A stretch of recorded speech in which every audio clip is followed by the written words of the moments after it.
तो आपको बता दें कि 3 राज्यों ने रेलवे से कोविड केयर कोच की मांग की है। वो 3 राज्य हैं दिल्ली, उत्तर प्रदेश और तेलंगाना। रेलवे ने 5231 को कोविड केयर कोच तैयार किए हैं। आप ये देखना होगा कि कोविड केयर कोच में क्या वो तमाम सुविधाएं हैं जो कि अस्पतालों में होती है। बताया जा रहा है कि ऑक्सीजन की सुविधा होगी और क्या कुछ सुविधाएं होंगी। परिमल हमारे साथ जुड़ रहे हैं। परिमल, आपसे यहाँ पर ये जानना चाहेंगे कि ये जो कोविड केयर कोच हैं ये क्या होते हैं, इसमें कितने मरीजों को रखा जा सकता है, किस तरह की सुविधाएं इसमें हैं? देखिए, यहाँ पर सुविधाएं ऑक्सीजन और वेंटिलेटर की खास तौर पे ज़रूरत पड़ती है उन मरीजों को जो क्रिटिकल माने जाते हैं कोरोना को लेकर।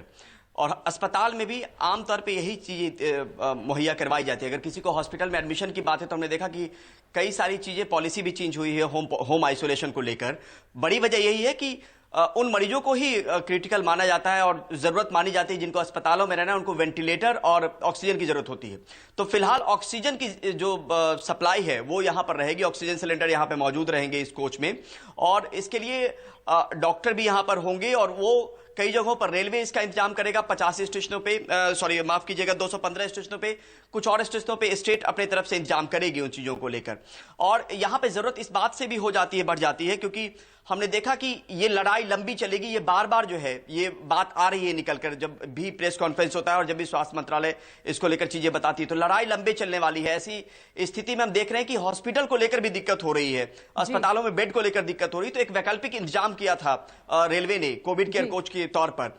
उसको लेकर फिलहाल 3 राज्यों ने, जिसमें 24 लोकेशन जो है वो यूपी ने फाइनलाइज किए हैं, तेलंगाना ने 3 और दिल्ली में फिलहाल सकूर बस्ती में जो कोच है वो खड़ी है। एक कोच में कैपेसिटी 16 मरीजों को रखने की होती है।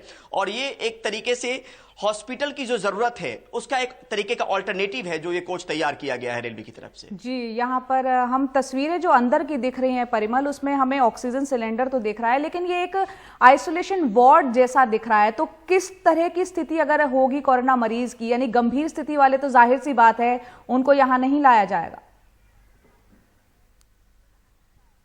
देखिए, यहां पे गंभीर 2 स्थिति में मानते हैं जया।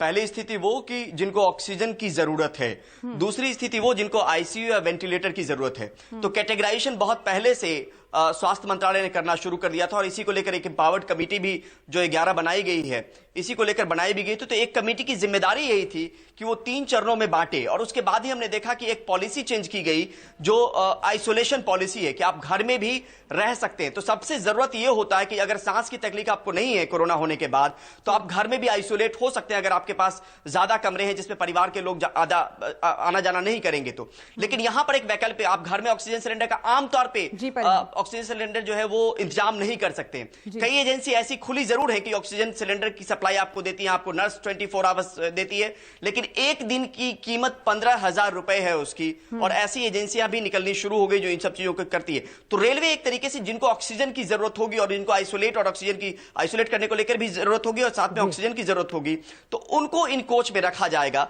तो और फिलहाल जो है वो निगरानी जरूर की जाएगी, हॉस्पिटल से संपर्क में रहेंगे वो कोच में जो भी वहां पर रेलवे के अधिकारी हो या फिर देखा जाएगा। बिल्कुल, तो जाहिर सी बात है 3 राज्यों ने इन कोविड केयर कोचेस की मांग की है जो कि रेलवे ने तैयार किए हैं। एक विकल्प के तौर पर इसको रखा हुआ था और अब डिमांड आ गई है 3 राज्यों की तरफ से। बहुत बहुत शुक्रिया परिमल इस पूरी जानकारी के लिए।